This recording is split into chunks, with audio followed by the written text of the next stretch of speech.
Hello everyone and welcome back once again. This is your civics teacher here and today I am here with a new chapter of NCERT grade 6, that is urban administration. Well students, as you all know that a city is a place which is much bigger than a village and more spread out, has crowded markets, many buses and cars, water and electricity facilities, traffic control and hospitals, and many more. Now students, there is a question: who is responsible for running all these facilities in an urban areas? And how are decisions made? How is planning done? And who are the people who do all these work?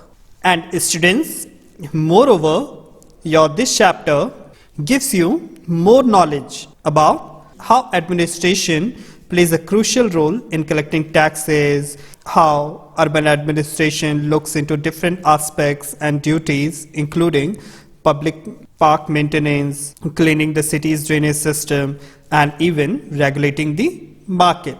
So let's start.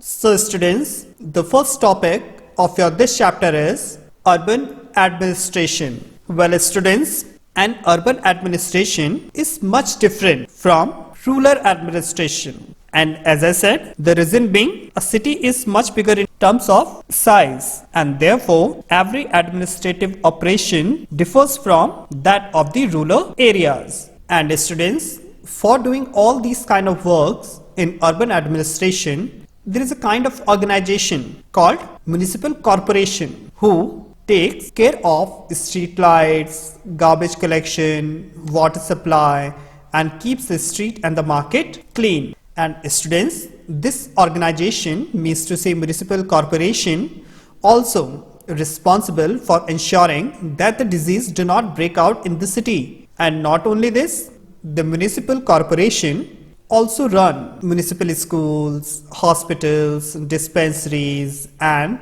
makes gardens and maintain them. And students, most importantly, in a big city, this organization is known as a municipal corporation, whereas in a smaller town, this organization is called as municipal council.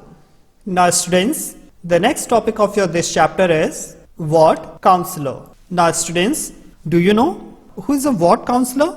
Students, the ward councillors are the elected members and they are responsible for the welfare of the people of their wards. And these ward councillors are responsible, listen to their problems and get them solved. Students, a ward councillor represents a specific ward on the municipal council and is elected through the voting system in which the candidate that receives the most votes wins. And students, these ward councillors are the chairperson of their ward committees and must give special attention to their wards. Now students, let's discuss that what are the basic functions of a ward councillor. Students, the ward councillors are responsible for the construction of hospitals in their wards. And as I said, that these ward councillors are elected by the people that reside in that particular ward or area. Then students, after elections, the group of councillors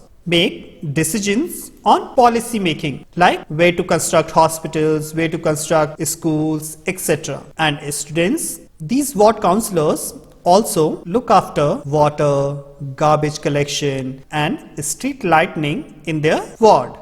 Now students, let's discuss that what are the duties of the ward councillor. Students, as I said, that after the elections, the group of councillors make decisions of policy making, and these ward councillors makes the budget as well that they are going to invest for the welfare and the upliftment of the society. Students, further, these ward councillors also look into the demands of their respective wards, and these ward councillor also assign the task of implementation to the administrative staff who looks after or supervise all the work of ward councillor.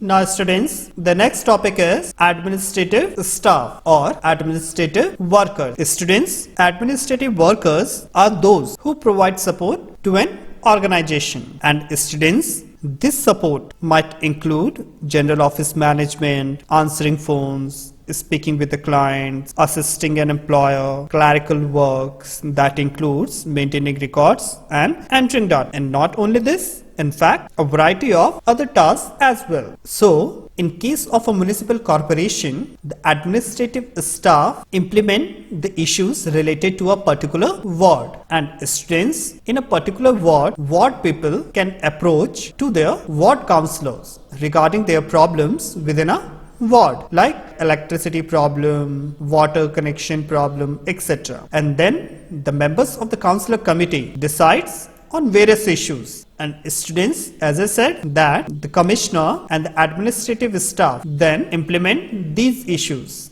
And students, the basic difference between the commissioner, administrative staff and the ward councillor is that the commissioner and administrative staff are appointed people, whereas the ward councillors are elected by the people of a particular ward.